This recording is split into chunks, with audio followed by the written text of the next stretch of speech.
माझ्या बाळा, तू जरी चिरडून गेली आमचं आयुष्य, तरी प्रिन्सनं तुमच्यासोबत जे केलं ते लय वाईट. बाळा, त्याला काय माहीत माझ्या या काळजाच्या तुकड्याला मी किती जपलं होतं. तू तुझ्या आईला म्हणाली होती ना, डोळ्यात पाणी आणून.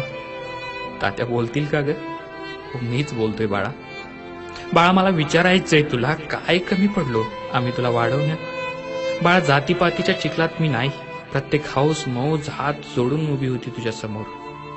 आधुनिक जगातलं आधुनिक जीवनशैलीत तुला वाढवलं. तुला बुलेट शिकवली, ट्रॅक्टर, कार सर्व चालवायला शिकवलं. प्रिन्स आणि तुझ्यात काही भेदभाव केलाच नाही. अशा वेळी मी काहीच न कमावणाऱ्या पोरासोबत लग्न कसं मान्य करू शून्य? कोणता गुण होता परशात म्हणून मी तुझा हात त्याच्या हातात द्यायचा होता? किशोर वयात मन हळवं व शरीराची भूक तीव्र असते, हे मान्य आहे मला. पण तेवढ्या एकाच कामासाठी जन्म नाही झाला आपला. या वयात उज्ज्वल करिअर करायचं सोडून तुम्ही आजकालची पिढी प्रेमातच करिअर करत आहात. बाळा, तुला जीवापाड जपणारी तुझी आई, तुझ्या केसालाही धक्का लागू नये याची काळजी घेणारा भाऊ, आजी, आजोबा, मामा, मावशी, काका, काकी, आत्या, या सगळ्यांचा एकदाही विचार नाही का गाला तुझ्या मनात? एका मुलासाठी एका झटक्यात आम्हाला लाथडून गेलीस. अगं, लहानपणी तुला झोपवण्यासाठी तासन तास खांद्यावर घेऊन फिरायचो ग मी. तेव्हा झोपेतही कोणाकडे जात नव्हती मला सोडून तू. आम्हा सर्वांपेक्षा काल परवा भेटलेला तो एक पोरगा जास्त महत्वाचा वाटला तुला. आरचे, हे आकर्षण फक्त तुलाच वाटत होतं असं नाही, ते प्रत्येकालाच असतं या वयात. काही जगावेगळं सैराट करावं असं प्रत्येकालाच वाटत असतं. कधीतरी बोलायचं होतंस माझ्याशी, नाहीतर आईशी. अगं, सैराट व्हायला का हा एवढाच मार्ग नाही? माझी जिजाऊंनी सैराट होऊन शिवबांना स्वराज्याचा धडा दिला. लक्ष्मीबाईसारखं देशासाठी, मेधा पाटकर आणि समाजासाठी, तर मदर तेरेसा रंजल्या गांजल्यांसाठी सैराट झाल्या होत्या. तुला माहिती आहे का, तू गेल्यानंतर आपल्या तालुक्यात लोकांनी पोरींना शाळा कॉलेजात पाठवणं जवळपास बंदच केलंय.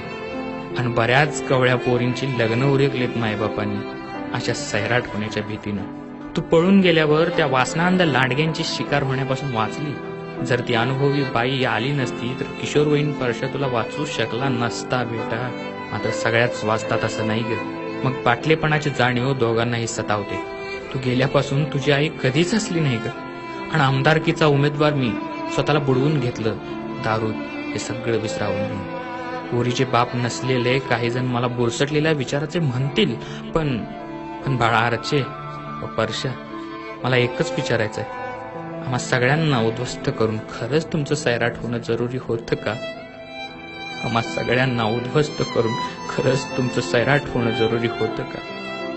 तुझाच तात्या.